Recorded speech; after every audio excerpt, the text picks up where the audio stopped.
Mucho antes de las batallas medievales, hubo artefactos sagrados que tanto reyes y ejércitos se disputaban en tener. Artefactos marcados por la tragedia, la codicia y el fuego. Pero el verdadero enigma no es de dónde salieron, sino lo que la ciencia descubrió al analizarlos en un laboratorio. ¿Cómo es posible que dos telas distintas, separadas por miles de kilómetros, conservaran la sangre de un mismo hombre?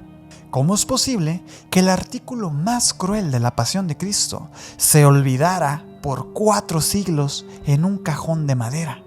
Si te intriga conocer los secretos que la ciencia ha revelado sobre los objetos que estuvieron en contacto directo con Jesús, quédate, porque hoy vas a descubrir qué hay de real y qué hay de misterio de las reliquias santas. Vamos para allá.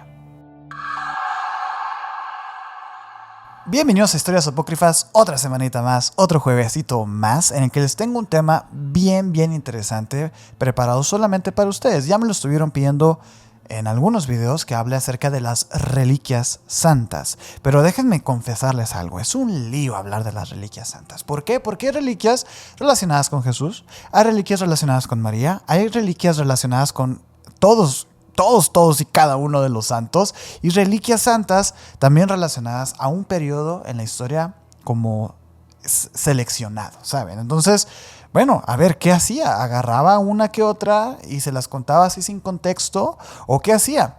Quiero que sepan que resolví ese problema en este guión y ahora vamos a entender un poquito por qué estas cosas importan. ¿Por qué es que las reliquias santas se tiene un registro, se tiene una documentación y sobre todo se tiene mucho poder alrededor de estos objetos que han estado en posesión y que han sido de alguna manera relacionados directamente con personajes que quizás nosotros entendamos como mitológicos, pero quizás sí no lo son? Ya no puedo esperar, así que si no estás suscrito a este canal, si te gusta lo que estoy haciendo, la verdad es que ayudas muchísimo suscribiéndote y dejando tu like. Ahora sí que si te gustó demasiado el capítulo y los demás videos, siéntete bienvenido también a dejar un comentario y también sepan lo que todos los comentarios los estoy leyendo. Tengo algunas conversaciones abiertas por ahí en la sección de comentarios que también digo yo, es como bien importante que compartamos eso, ¿no? Su opinión, mi opinión y un poquito que enriquezcamos la historia, porque la verdad es que yo tampoco doy la última palabra. Realmente aquí yo hago una pequeña investigación, la platico con ustedes y ustedes me dan retroalimentación. Realmente así es como todos estamos aprendiendo aquí. Así que bueno, si tú eres nuevo, bienvenido a Historias Apócrifas. Vamos a comenzar, porque ahorita les tengo que confesar también que vengo llegando de un live y vengo un poco cansado, vengo un poquito como ya revolucionado y revolucionario también. A mí los lives a veces me llegan a cansar mucho porque es mucha la energía que transmito y que me transmiten ustedes. Bueno, eso será para una conversación para después, pero quiero que empecemos esta pequeña historia situándonos en un lugar muy específico del tiempo y del espacio, porque todo esto de las reliquias santas yo creo que ronda, así que ha estado realmente alrededor de la primer cruzada. Tenemos que entender qué estaba pasando en Europa y en Oriente Medio para los momentos de la primer cruzada, que recordemos, estamos hablando del 1095 al 1099. 4 años que hubo de un conflicto bélico entre Medio Oriente y Europa. Ojo, la inmensa mayoría de las reliquias más importantes asociadas a Jesús ya existían para esas fechas. Ojo ahí, dato importante de examen. Durante el primer milenio del cristianismo, todas estas cosas se registraban en un lugar, en Constantinopla. ¿Recuerdan ustedes Constantinopla, la capital del Imperio Bizantino? Se concentraban sobre todo ahí, en Constantinopla y en Jerusalén. Hay unos hitos históricos que hicieron que esto ocurriera. Fíjense, antes del siglo IV, el cristianismo era una religión perseguida o clandestina completamente durante el Imperio Romano, por lo que como tal no existían registros oficiales de conservación de los artefactos. Todo cambia cuando el emperador Constantino I legaliza el cristianismo. Recuerdan el concilio de Nicea, todas estas cosas que de hecho me gustaría muchísimo un día hablar del concilio de Nicea porque es un caso que es muy profundo, es sumamente profundo. Hay un montón de personajes que ni siquiera nos suenan, ¿eh? O sea, no crean que es un tema fácil de analizar. Sin embargo, lo que ocurrió en este concilio sí fue muy importante, porque en ese momento fue cuando Constantino aceptó esta religión creciente entre los judíos, entre todas estas comunidades que ya comenzaban a hacer un ruido, y Constantino, como un emperador romano que necesitaba juntar a su imperio de nuevo, pues ¿qué se le ocurrió? Pues vamos a legalizar esta religión y vamos a comenzar a hacer que todo esto pues igual sea parte del Imperio Romano, y así controlamos desde el lado de la creencia y desde la religión, una forma muy inteligente, de hecho, de conquistar un pueblo. En esta expedición, ¿qué ocurre? Porque cuando, miren, les voy a decir, ocurre el concilio de Nicea, y en ese momento, cuando se legaliza el cristianismo y todo, manda Constantino a su madre a Jerusalén, una señora llamada la emperatriz Helena, Santa Helena. Yo estoy segurísimo que cualquier persona que esté viendo este video conoce una iglesia que se llama Santa Helena. Es muy común, es muy famoso porque es un gran personaje en esta historia. Bueno, a Santa Helena la mandan a Jerusalén por ahí del 326 después de Cristo, que recordemos que el concilio de Nicea ocurre en el siglo IV, a principios del siglo IV, en el 313 después de Cristo. Entonces, miren, fíjense, pasan 12 años después en el que el pueblo comienza a aceptar la religión y a empezar a crecer tanto la religión como tal como el mito de Jesús. Entonces por eso Constantino agarra a su mamá y la manda a Jerusalén a que haga algo, a que haga la expedición arqueológico-religiosa. Su objetivo era ir a Tierra Santa y comenzar a buscar vestigios que comprobaran la fe nueva de su pueblo. Artículos, cosas que estuvieran en la Biblia, así físicas, que pudieran comprobar su fe. Helena mandó excavar en el monte Calvario, donde allí halló 3 cruces de madera y el Titulus Crucis. El Titulus Crucis es el INRI, básicamente. Es el INRI y estas 3 cruces de madera, pues Santa Helena proclama que son las 3 cruces que estaban con las de Cristo. Y de hecho, la cruz, la que era la principal, la que se supone que es en donde estuvo Cristo, fue fragmentada en 3 partes principales. Una se quedó en Jerusalén, otra fue enviada a Constantinopla y otra se fue directamente a Roma. También Helena, o Santa Helena, envió a Constantino los clavos de la crucifixión. Aquí a bote pronto y en estos primeros minutos del video ya conocimos la historia de la Vera Cruz y de los clavos. Realmente es ahí donde nace Vera Cruz, la cruz verdadera, porque el tema de la cruz se vuelve muy grande también. Se vuelve muy grande, que también me gustaría tocarlo en otro capítulo, la verdad, lo de la cruz, porque hoy en día tú puedes comprar la cruz verdadera de Cristo en eBay y te mandan una astilla así, pero ve tú a saber. Es un caso el tema de la cruz de Cristo, pues no. Pero bueno, a partir del siglo V, los emperadores bizantinos, que eran los de Constantinopla, comenzaron a concentrar el mayor número de reliquias justamente en su ciudad, en los palacios de Constantinopla. De repente Constantinopla se convirtió en una ciudad relicario. Una ciudad que tenía valor político, religioso y económico. Porque ¿qué significa tener una reliquia? ¿Qué significa? Significa fieles, significan donaciones, significa validación a tu religión, y significa turismo y significa un montón de cosas. Una derrama económica, la reliquia. Tener algo santo que te lo avale el sumo pontífice es muy valioso. Es muy, muy valioso, es pura economía esto, ¿no? Entre los siglos 6 y 10, básicamente, mucho antes de las cruzadas, la corte bizantina ya poseía algunas reliquias. Y vamos a ver, empecemos con nuestra primera, además de la Veracruz, ¿no? Y de los clavos. Vamos a hablar de la corona de espinas.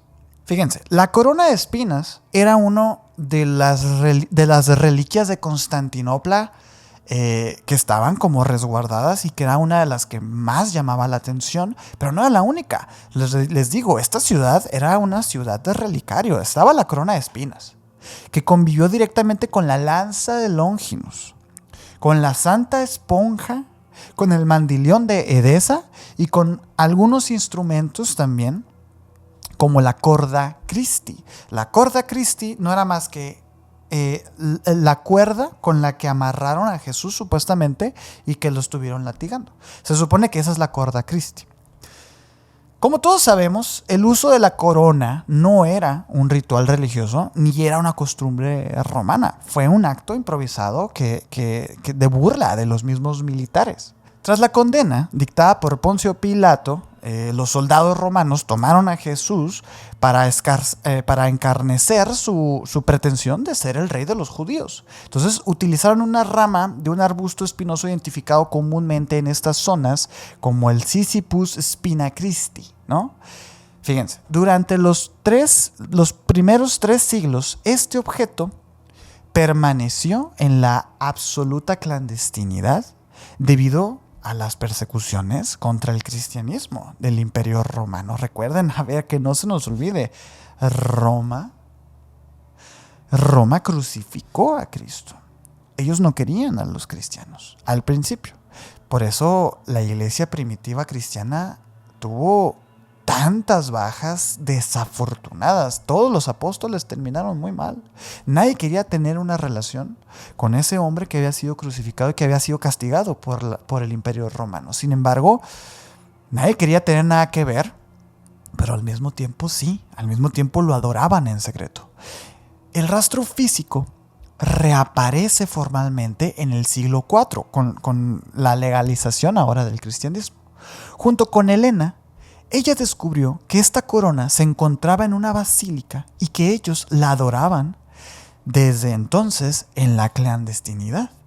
Con esto Helena se la llevó a Constantinopla para cuidarla junto con sus otras reliquias, que ya les dije cuáles eran. En esta corte bizantina, la corona de espinas, fue instalada en la capilla imperial del Palacio de Boculón. Durante este periodo, los emperadores bizantinos comenzaron a cortar pequeñas espinas individuales del aro principal para enviarlas como regalos de altísimo valor a algunos reyes como Carlomagno en Arquisagrán. A pesar de esto, el cuerpo principal de la corona permaneció bajo la custodia del ejército y los emperadores bizantinos como un amuleto de protección estatal. Realmente era un objeto muy valioso, porque además de tener las espinas, pues tenía fragmentos, o bueno, gotas de sangre del mismo Mesías, ¿no? O se supone.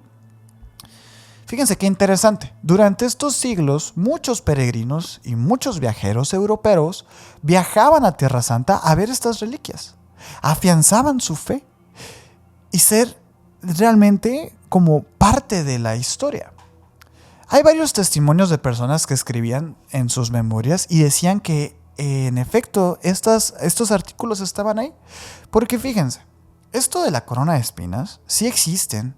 Una que es como la que es real, pero por lo que les decía ahorita, de tener una reliquia importante en tu iglesia, pues también te generaba cierta riqueza y poder, ¿no? En la localidad. Entonces, ustedes se imaginarán que esta corona de espinas pues tenía hermanitos. Tenía varios lugares, en varios lugares del mundo, pues había varias iglesias, en varios lugares del mundo, lo que quise decir, en el que tenían su corona de espinas. Y hay unas coronas de espinas más exageradas, había otras más delicadas, otras más lujosas, otras más sencillas, pero en realidad pues ya había mucha gente. ¿Cómo sabemos entonces que esta fue precisamente la que agarró Santa Elena?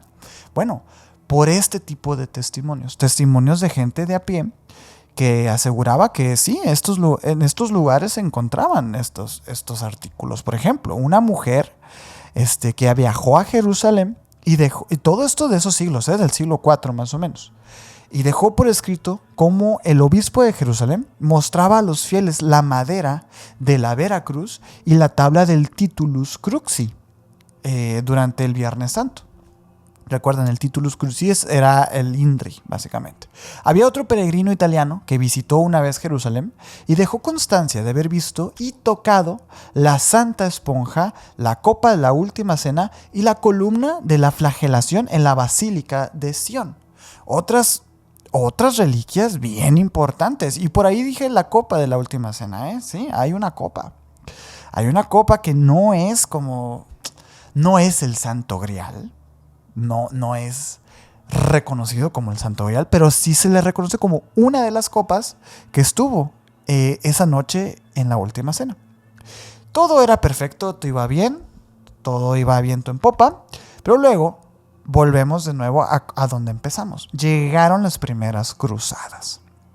El tema de las cruzadas es amplio, pero para que no nos perdamos, imaginen que Constantinopla era la capital del cristianismo europeo y estaba en medio de una expansión islámica muy grande. Entre esa expansión, pues se perdió Tierra Santa, se perdió Jerusalén. Y se perdieron reliquias, se perdieron mucho poder, se perdieron obras de arte, se perdieron un montón de cosas. Entonces, se trató básicamente de ir a recuperar esas tierras. Las cruzadas, eso era. Vamos a recuperar Tierra Santa. A ver, yo sé que es mucho más complejo, pero no quiero perder mucho tiempo hablándoles de estas guerras, porque mejor se los dejaré para otro momento. Porque las cruzadas fueron muy importantes, no solamente por el tema de las reliquias, sino por el tema de los templarios, de los masones y de un montón de otras cosas que ahí se gestaron. Que ahí es donde encontraron sus primeros nombres.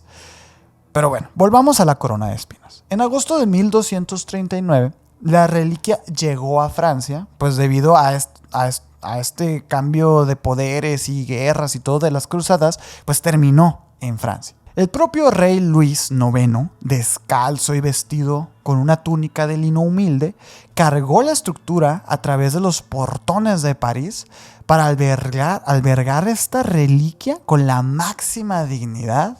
Mandó construir en el corazón del Palacio Real del Sainte-Chapelle una joya gótica concebida como un gran relicario de cristal. A ver, un escándalo, un show mediático, ¿sí? El mismo rey había aceptado esta reliquia y la había hecho un espectáculo. La corona permaneció intacta en el Sainte-Chapelle durante más de 500 años, como un símbolo sagrado del derecho divino de la monarquía francesa. Recordemos que los franceses, los merovingios, se creían, de sangre azul. Entonces ellos aseguraban un linaje directo con Jesús y eso era su derecho y, todo esto acabó en la Revolución Francesa, por supuesto. En 1789, cuando explota la Revolución Francesa, durante el periodo del terror, que así es como se le conoce a esta época, las turbas revolucionarias y las autoridades de la convención saquearon los tesoros eclesiásticos y el gran relicario de oro y las piedras preciosas que contenía la corona de espinas pues fueron fundidas para fabricar monedas y armas. Sin embargo, buenas noticias. La reliquia en sí no fue destruida. Fue incautada y fue trasladada como objeto de curiosidad histórico a la Biblioteca Nacional de París, donde sobrevivió almacenada en un gabinete sin ningún culto público y sin recibir ninguna reverencia, ¿no? En 1801, Napoleón Bonaparte firmó el concordato con el Papa Pío VII para establecer la paz religiosa en Francia. Recordemos, cuando Bonaparte se pone la corona y todo esto, en el 1806 la corona de espinas fue transferida solemnemente a la Catedral de Notre Dame, Nuestra Dama de París. Luego, durante los siglos XIX y XX, la corona se conservó en el tesoro de la Notre Dame, mostrándose al público únicamente los primeros viernes de cada mes y durante los días de Cuaresma, que de hecho son las imágenes que han estado viendo mientras hablo de la corona de espinas, porque es muy bonita y es muy representativa, ¿no? Recordamos el 15 de abril del 2019, en el que Notre Dame se incendió. ardió en llamas. Un violento incendio destruyó el techo y la aguja central de la Catedral de Notre Dame. Con la reapertura formal de la Catedral de París a finales del 2024, la corona de espinas retornó al templo en un nuevo relicario diseñado para garantizar su protección frente a fluctuaciones de temperaturas e incendios. Ahora sí que la protegieron mucho mejor. Y esa, señores, es la historia de la corona de espinas hasta el día de hoy. La corona de espinas es un símbolo magnífico de la pasión, ¿no? Es la corona del rey de los judíos, del rey de reyes, una corona que queda incrustada en tu cabeza, así, en la piel. Es dolorosísimo, ¿no? O sea, yo solamente, es un símbolo muy poderoso porque no necesitas explicación para saber que eso que trae puesto este hombre está mal. Duele. Es fascinante. Fascinante que hasta el día de hoy siga permaneciendo conservada. Ahora, la pregunta que yo les hago a ustedes, ¿ustedes creen que esta en realidad es la corona de espinas original o que está escondida en otro lugar o ve tú a saber? Yo no sé, la verdad, yo no sé si esta corona como tal es la real o no, pero bueno, esa es la primera que vamos a ver el día de hoy. Porque resulta que no todas las reliquias tienen esa historia tan rica y detallada. Hay todo un misterio enorme que envuelve lo que yo llamo los sudarios de Cristo. Fíjense que al principio de cuando estaba haciendo este guión, sí dije, voy a hacer así como un par de unas 5 o 7 reliquias y voy a contar la historia. Y sí, dije, agarré la corona de espinas y luego dije, voy a hablar un poquito de los sudarios. Y empecé a ver lo de los sudarios y yo dije, es una solamente. O sea, realmente esto de la reliquia santa, del sudario de Oviedo, del de Turín, del de Edesa, en realidad es una sola historia. Así que dije, voy a contárselas y les voy a poner los sudarios de Cristo. Porque sí, el mandilión de Edesa, el sudario de Oviedo y el sudario de Turín tienen algo en común. Todos son sudarios, todos son telas que pues secaron de alguna manera el sudor, la sangre y la tierra de Jesús de Nazaret, tanto cuando Él está en la pasión, en el Vía Crucis, como tanto en su resurrección. Es una historia fascinante, fascinante. Y ahí les va. La historia de estos 3 lienzos comienza en Jerusalén, durante los acontecimientos de la pasión. Según las costumbres funerarias judías del siglo I, el cuerpo de Jesús fue envuelto en una gran sábana de lino, ¿no? Y su rostro también fue cubierto con otro sudario, como con un paño más pequeño, un paño secundario de menor tamaño para contener pues, los fluidos, la sangre, pues, tras la muerte de un ser humano. La descomposición, se te hincha la lengua y esas cosas. Tras la tumba vacía, los primeros discípulos preservaron estos lienzos en secreto, en Judea, para evitar su destrucción. Como les decía ahorita, fue un caos. Jerusalén fue un caos, nadie quería a los cristianos.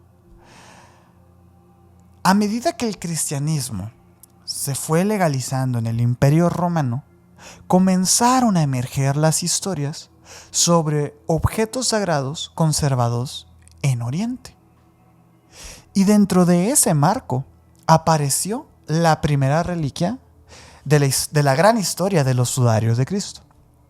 Apareció una reliquia, el mandilión de Edesa, con D. La historia se remonta al siglo I, en la ciudad de Edesa, un reino independiente situado en la frontera entre los imperios romanos y los persas. Según los relatos, el rey Akbar V cayó gravemente enfermo un día, ¿no? Tras escuchar las curaciones en Judea, envió a su escriba Hanán con una carta para pedirle directamente y personalmente a Jesús que viajara hacia Edesa a sanarlo. La tradición afirma que Hanán intentó retratar a Jesús sin éxito, debido a que Jesús emanaba mucha luz de su rostro, entonces como no pudo ni retratarlo.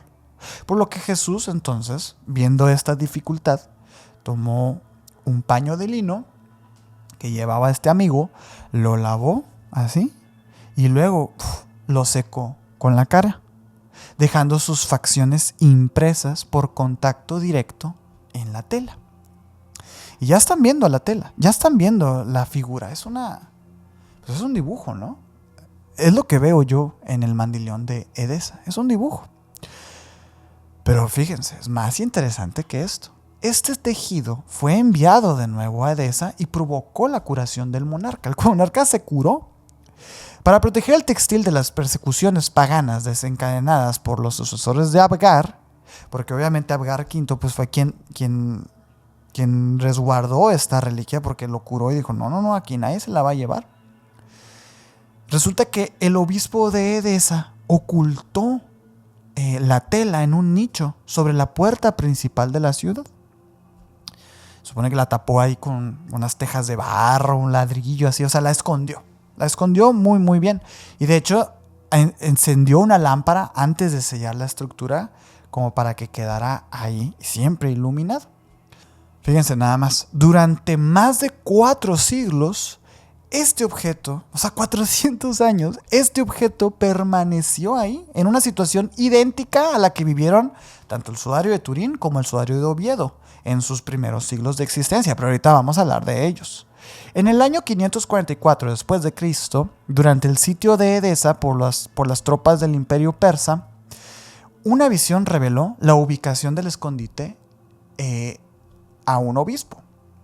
Al destapar el nicho, descubrieron que el lienzo no solo conservaba la cara de Cristo intacta, sino que la imagen se había impreso también, o sea, la cara se había impreso también en un ladrillo de barro. O sea, como que este objeto estuvo tanto tiempo en un lugar, pegado así, que quedó impreso también en el ladrillo. Bien interesante, ¿no? Un artefacto que se conservó paralelamente con el nombre de queramión. El queramión es este pedazo de ladrillo, ¿no? Ahí durante casi 4 siglos Edesa estuvo bajo el control musulmán posterior a esto. La reliquia era una moneda de cambio muy valiosa, por lo que su paso en la historia está registrado en un ir y venir de posesiones, de lugares y un montón de cosas, ¿no? De cara a ese nuevo contexto, fue en esta etapa bizantina donde el Mandilión se entrelazó definitivamente con la historia de la sábana santa de Turín, porque los inventarios imperiales comenzaron a describir la tela con el término griego de tetradiplón, que significa doblado en 4. Al inspeccionar el marco de oro del Mandilión de Edesa en el que estaba montado, el archivero imperial Gregorio de Referendario documentó que la tela no era solamente una tela así nomás. La tela tenía también las marcas de una herida en el costado y rastros de sangre a lo largo del tejido.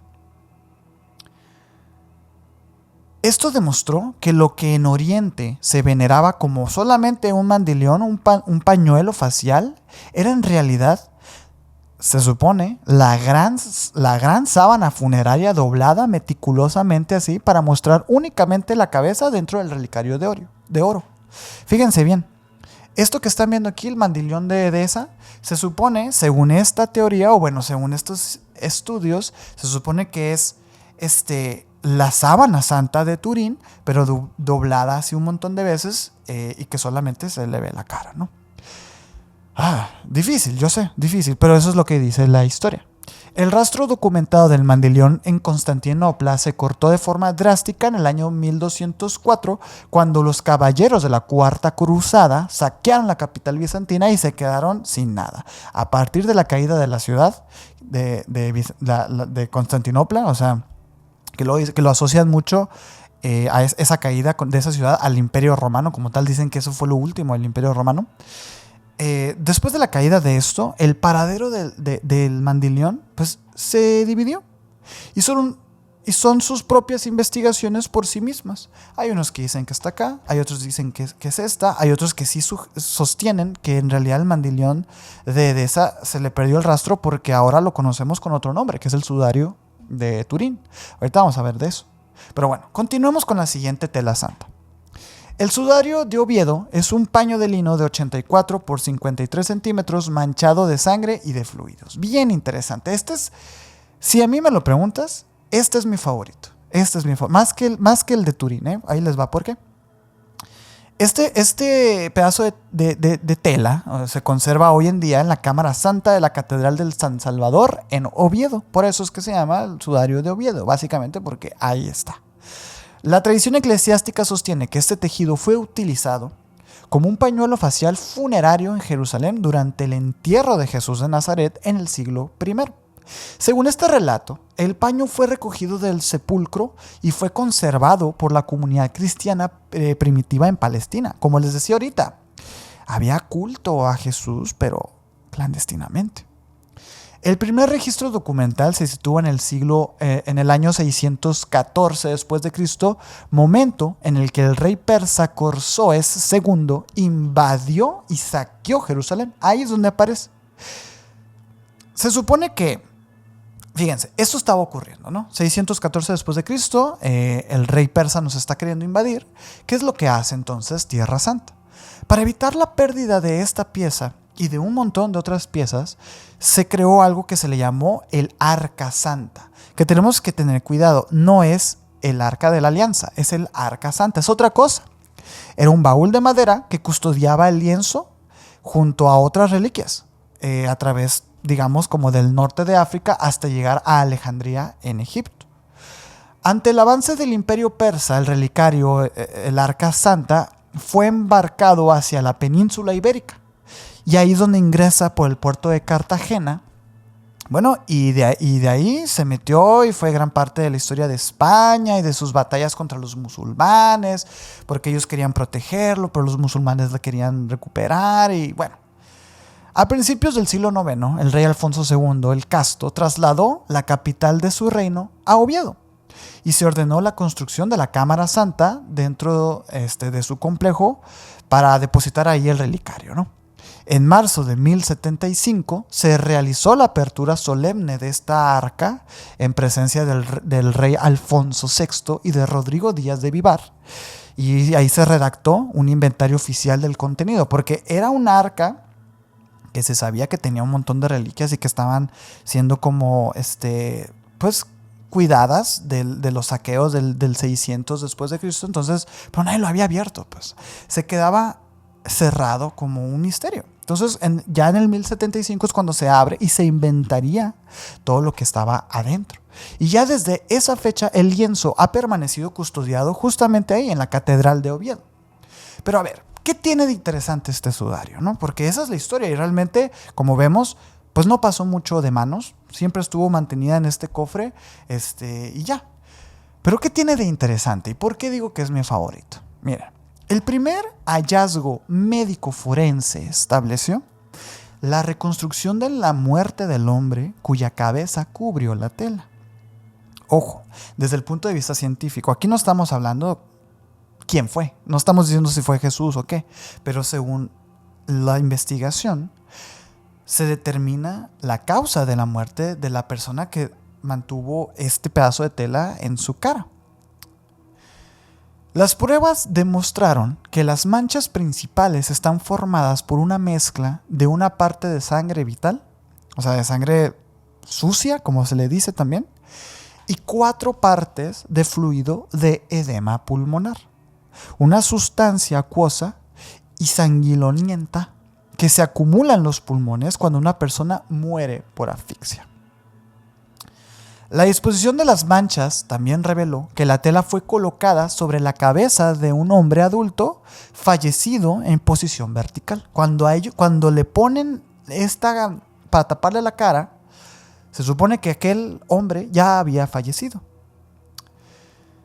Se supone también, bueno, que esto es lo más impresionante, ¿no? Que, miren, le ponen esto, según los estudios científicos, le ponen esto. Y esta tela quedó sujeta por alguna especie de espina o de alfileres en la parte posterior de la nuca y que posteriormente el cuerpo fue colocado hacia abajo en el suelo, bueno, o de manera horizontal, durante unos 40 minutos, mientras el fluido salía por la nariz y por la boca. Todo esto nos arroja esta tela manchada, ¿no? Es fascinante. Los análisis también serológicos confirmaron que se trata de sangre humana real, perteneciente al grupo sanguíneo AB, muy común en poblaciones de Oriente Medio, por cierto, y asimismo se detectaron restos de polvillo de mirra y aloes impregnados entre las fibras de lino, sustancias empleadas en los rituales funerarios judíos del siglo I. Es que todo coincide. Todo coincide. El tercer descubrimiento clave provino de la palinología, el estudio del polen atrapado en el tejido. El análisis de las esporas halló polen de especies vegetales específicas que solo florecen, adivinen dónde, en la región de Jerusalén. Así como el polen característico del norte de África y de las penínsulas ibéricas, lo que confirma físicamente que este pedazo de tela sí siguió la ruta geográfica que está registrada en la historia del Arca Santa. Esto es interesantísimo porque en nuestra última reliquia del día de hoy hay datos que coinciden con este sudario de Oviedo, como si ambos objetos hubieran estado en el mismo tiempo y en el mismo espacio, ¿no? A mí me gusta mucho esta reliquia, ¿no? Porque, miren, cuando la abren en el 1075 y la inventarían, pues se vuelve algo muy fascinante. Pero en realidad, el sudario como tal no nos arroja mucha información, ¿eh? O sea, ahí está, ¿no? Son unas manchas ahí como quiera, pues. Pero realmente el estudio que vino posterior fue de personas inquietas que dijeron, a ver, esto es una tela. Esto es una tela nada más. Cuando le empiezan a tomar fotos es cuando la tela esta comienza a revelar sus secretos. Empiezan a tomarlas en luz ultravioleta, en infrarrojo, y empiezan a notar los patrones que hicieron posible la reconstrucción de los hechos de este pedazo de tela. Y no sé si es de Cristo, no sé si es de Jesús, pues. Pero es fascinante, ¿no creen? ¿No es fascinante que coincida de tal manera, tan perfecta, bueno, con lo que se dice que es? Pero ahora sí, hablemos de la reliquia más famosa y que ya hablamos un poquito de ella antes en el video de Da Vinci, ¿se acuerdan? La sábana santa de Turín. La sábana santa de Turín es una tela de lino de 4.4 metros de largo por 1.1 metros de ancho que muestra la impronta frontal y dorsal de un hombre. No vamos a manejar que es Cristo, pero vamos a creer que sí es. De un hombre con marcas físicas correspondientes a una crucifixión. El cuerpo inerte de Cristo. A diferencia de otras reliquias, cuyo recorrido cuenta con documentación antigua constante, con la historia verificable de todo esto, esta sábana se divide en dos fases claramente de su investigación. Un extenso vacío histórico inicial y una cronología documental ininterrumpida a partir del siglo XIV. Ahí les va. El periodo que abarca desde el siglo I, o sea, cuando se supone que se usó, ¿no? Desde ese lugar hasta mediados del siglo XIV, carece de un registro histórico directo o incontestable sobre la existencia de esta sábana funeraria con una imagen visible. Ojo con esto. Al igual que con el sudario de Oviedo, el sudario de Turín tampoco es que se le atribuyera que ya era el cuerpo de Cristo y la cara y todo. No, eso vino mucho después. A ver, ¿recuerdan el mandilión de Edesa? Nuestra segunda reliquia del día de hoy. Bueno, se creía en ese momento que se trataba del mismo lienzo, por lo que preguntas y explicaciones del origen se solían confundir o completar con respuestas que en realidad correspondían al mandilión de Edesa. O sea, nunca se preguntaron si este lienzo era o no era, porque se confundía mucho. Decían, si es el mandilón de Edesa, pues está dobladito nada más, ¿no? Eso era lo que se creía. Y por eso es que no hay mucha información más acerca de esos siglos, de los siglos tempranos de esta reliquia. Qué interesante, ¿no? Y a ver, no había forma de verificarlo. Es que si el rey te estaba diciendo, es que esto es que eso era.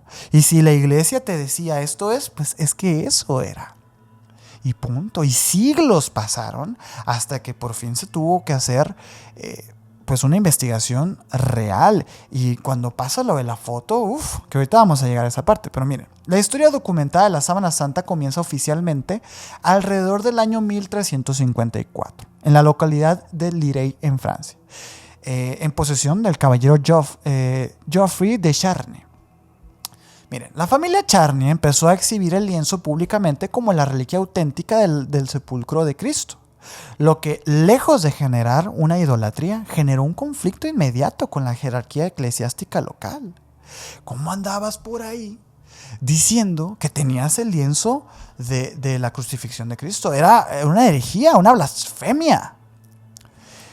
En 1389, el obispo de Troyes, Pierre de Arcis, envió un informe detallado al Papa Clemente VII denunciando que las exhibiciones constituían un fraude con fines de lucro de la familia Charny y encontró, incluso, fíjense, encontró supuestamente al artista que lo había pintado. Yo dije, ¿qué? ¿Qué es esto, no? Me puse a buscar muchísimo y resulta que el texto omitía intencionalmente o no se dejó un registro del nombre del pintor. A ver, esta reliquia, la Sábana Santa de Turín, ¿es real o es falsa? Por mucho tiempo, fíjense, se empezó creyendo que era el mandilón de Edesa, dobladito. Luego se empezó a creer que no, que era un fraude de una familia de los Charny, que lo habían pintado incluso, que era una pintura. Tras esta denuncia, el Papa autorizó que la pieza continuara mostrándose, pero obligó a los dueños a declarar públicamente que en realidad se trataba de una pintura o una representación gráfica y no de una reliquia original. Fíjense, el Papa les dio permiso de seguirla mostrando. Ya para el 1453, Margaretti de Charny cedió la tela a la casa de Saboya a cambio de propiedades y de un castillo. A partir de ese momento, el objeto pasó a ser la reliquia dinástica de la familia ducal y comenzó a guardarse en el Sainte-Chapelle de Chambéry, en Francia. Ya que había escalado. Ojo, todavía no se hacía ninguna investigación, nada. Ellos habían comprado un artículo que se supone que era muy valioso y que decía ser la tela de la crucifixión de Cristo. Pero le estaban creyendo realmente, no había más pruebas. Durante su estancia en esta capilla, en la noche del 4 de diciembre de 1532, la Sábana Santa sufrió graves daños debido a un incendio. Este es un incendio famosísimo y que habla muchísimo de lo que pasaría después con esta Sábana Santa. Pero resulta que este incendio pues fue muy importante para la obra. Y de hecho, al igual que con la tilma de Juan Diego, que es una gran reliquia también, la que sale la imagen de la Virgen de Guadalupe, se le atribuye su supervivencia, ¿no?, de incendios de maneras milagrosas. Obviamente aquí también, en esta noche del 4 de diciembre de 1532, la Sábana Santa también sufrió daños por un incendio que también luego con los años se le atribuiría a que se salvó milagrosamente. Que no le pasó nada, que porque es real, ¿no? La caja de plata que la custodiaba a este lino comenzó a fundirse y las gotas de metal incandescente perforaron las esquinas del tejido doblado. En 1534, 2 años después, las monjas clarisas remendaron los orificios causados por el fuego aplicándole parches de lino de forma triangular sobre una tela de refuerzo en la parte posterior. Agarraron, hazte de cuenta, la tela original, abajo pusieron una tela completa, pusieron arriba el lienzo original y ahí le pusieron los parches. ¿Qué tal? Esto es bien importante, bien importante esta información para lo que pasaría después con el sudario.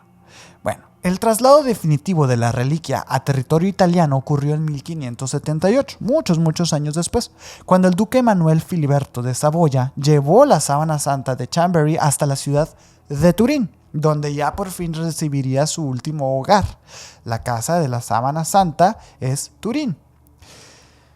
Ahí se fijó su custodia en la catedral de San Juan Bautista, donde permanece hasta la actualidad. Pero ojo, el estudio científico moderno de este lienzo se inició en mayo de 1898. 3 siglos después, casi 3 siglos después, cuando el abogado y fotógrafo Secondo Pia obtuvo la autorización para fotografiar la tela durante una exhibición pública. Y aquí es cuando la historia cambia rotundamente. Cambia rotundamente. Porque hasta este momento, este lienzo, este lino, pues podría ser cualquier cosa, igual como en el sudario de Oviedo. Podía ser cualquier cosa. Podía ser un pedazo de manchas, de tela, podía ser otra persona, podía ser pintura, podía ser todo. Pero cuando Secondo Pia sacó las primeras imágenes que le darían la vuelta al mundo, al revelar las placas de cristal en el cuarto oscuro, Pia descubrió que la imagen presente en el tejido actuaba de una forma análoga a un negativo fotográfico. El negativo de la placa revelaba un positivo detallado y anatómico del rostro y del cuerpo de la persona que fue envuelta en este sudario. Por primera vez en la historia, el sudario mostró lo que realmente tenía impreso sobre sí. Hasta ese momento solo se veían las manchas y se distinguían un poco el cuerpo del hombre, pero con estas fotos el mundo conoció los detalles de Cristo. El sudario de Turín se había convertido en la reliquia más importante y más misteriosa que existía. Pero en realidad, ¿esta reliquia era lo que decía ser? En 1978, un equipo de más de 30 investigadores estadounidenses organizados bajo el nombre de Proyecto de Investigación de la Sábana de Turín, la STURP, examinó el lienzo durante 5 días continuos, aplicándole pruebas de espectrometría, fluorescentes de rayos X y microfotografías. Ahí les va. Primer descubrimiento. Los analistas determinaron que la imagen no estaba formada por pintura, por pigmento o por tintes conocidos. Las manchas de sangre contenían hemoglobina. Se determinó un tipo de sangre que, adivinen, era el mismo que el del sudario de Oviedo, era AB, muy común en esas épocas en el Medio Oriente. La propiedad de la sábana cambió formalmente en 1983 cuando el rey Humberto II de Saboya dejó el tejido en su testamento a la Santa Sede, al Vaticano. Pocos años después, en 1988, se realizó la famosísima datación por carbono 14. Esto se realizó de forma independiente por laboratorios en Oxford, en Tucson, Arizona y en Zurich. Todos separados en distancia, pero analizando el trabajo al mismísimo tiempo. Los resultados ya los dijimos una vez en el capítulo de Da Vinci. Estos fueron publicados en la revista Nature y situaron la fabricación del lino entre los años 1260 y 1390 después de Cristo. 1200 años después, desde que supuestamente se había usado. No cuadra.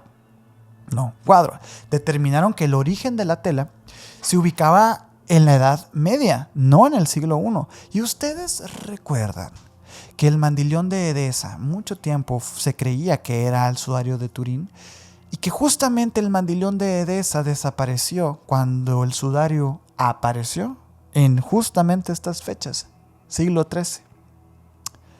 La iglesia salió y alegó, ¿no?, recordando el incendio y los remedios que se tuvieron que usar para los trabajos de restauración. Pero bueno, ustedes saben, es la iglesia. Una vez hecho este experimento, la iglesia no volvió a permitir que se analizara de nuevo la reliquia. Nunca más. Y no ha vuelto a ser analizada desde los 80s. Con esto podríamos deducir perfectamente que el sudario es falso, ¿no? Pero aún no hemos hecho la pregunta más importante de esta reliquia. ¿Cómo se creó esta sábana santa? La mera impresión de la silueta de un hombre en una sábana tanto tiempo ya es un milagro por sí mismo. Y miren, hay tres hipótesis principales sobre el origen y la formación de la sábana santa. La primera es la que yo llamo una falsificación de toda la vida. No podemos descartarlo, A ver, tenemos que ser objetivos. Esto puede ser perfectamente una falsificación. ¿Por qué no? ¿Saben? Han falsificado cosas peores. Esta postura plantea que el lienzo es una obra de arte o un artefacto medieval diseñado para la veneración y nada más. Como les dije ahorita, tener una reliquia para una iglesia en realidad significa mucho billete, mucho visitante, mucho peregrinaje, mucho turismo, mucha visita.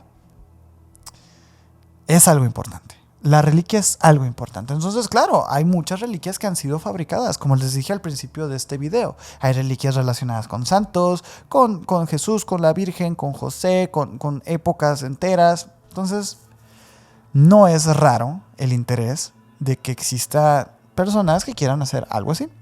Se sugiere que el uso de pigmentos orgánicos también o de minerales aplicados con una técnica de frotado o aglutinamiento muy ligero que se degradó con el tiempo, dejando solo la coloración en la superficie en las fibras de lino. O sea, puede ser, ¿por qué no? Investigadores como el químico Luigi Garlacelli han replicado la imagen utilizando un modelo tridimensional a un bajo relieve de metal calentado, sobre el cual se coloca el lino para transferir una huella por chamuscado superficial controlado, aplicándole posteriormente un envejecimiento artificial con ácido y con lavado. O sea, se han hecho experimentos y se ha logrado. Fácil, sencillo y cuadra con la cronología perfectamente. Sin embargo, la pregunta sigue siendo ¿quién? Bueno, analizando la historia, quizá el quién no es tan importante, porque definitivamente no fue Leonardo da Vinci. Ya lo sé, no fue Leonardo da Vinci. La segunda hipótesis igual sitúa al sudario en el marco de lo real, pero del lado químico-biológico, sostenida por investigadores que defienden que el tejido envolvió un cuerpo humano real en el siglo I, pero rechazan explicaciones milagrosas. Esta teoría sostiene que la imagen se formó por reacciones químicas entre los vapores del cuerpo y los componentes del lino.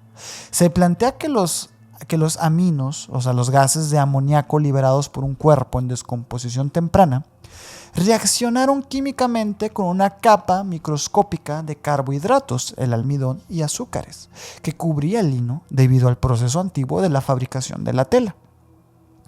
Esta reacción química había provocado la deshidratación y la oxidación de las células de las fibras superficiales, creando la tonalidad paja o amarillenta sin penetrar directamente en el hilo del lino, ¿saben? O sea, no está pintado, pues vaya. Y por último, tenemos que barajear la opción del milagro. Que ojo, la otra opción, la de química, que sí se pudo haber marcado como químicamente, igual es una posibilidad, pero igual no cuadra con el carbono 14, que bueno, lo que alega la iglesia es que parte de las cosas que fueron analizadas por el proceso de carbono 14, pues eran partes de los remiendos de aquel incendio que hubo en el 1500 con esta sábana.